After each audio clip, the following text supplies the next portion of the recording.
started playing volleyball in 7th grade, and I was awful at it. I begged my parents to stop playing because I was so bad at it compared to basketball and cheerleading at the time. I can remember a point in time where I would not even get into the car to have my dad drive me to practice. I was so upset because I was so bad at it. I couldn't get a serve over the net, and I felt like, I didn't belong. And honestly, it was the girls that I played with and my coach just being like, we have faith in you. Like, we see a lot of potential in you.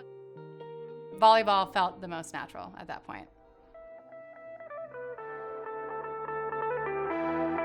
Freshman year, I remember my coach coming up to me and being like, this could be like a career of yours. I thought it was so cool just because volleyball is a sport that, you're constantly learning. There's always something about the game that you need to learn from.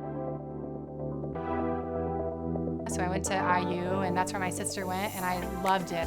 The coaches were super nice, but the volleyball level wasn't where I wanted to be. And then Texas was always close to home, where my parents lived in Houston. And at first it was too intimidating. Like, the girls were almost too good. You very quickly go from being the best in your high school gym to questioning, am I good enough to be here? And it's incredibly humbling how much you don't know about the volleyball world once you get to the next level, right?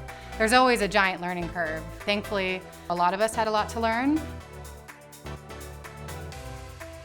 My strength coach, Donnie Mabe, he was such a great inspirational coach for all of us. I'd say he was one of the most pivotal people at my time at Texas. One thing that stuck with me was just put your head down and grind.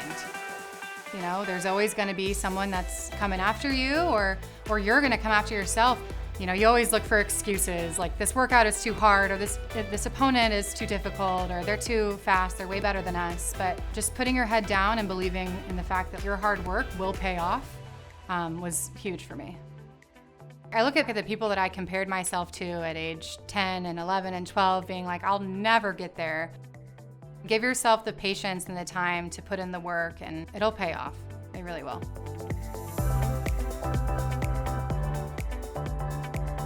I have had plenty of practices and games where I just can't figure things out.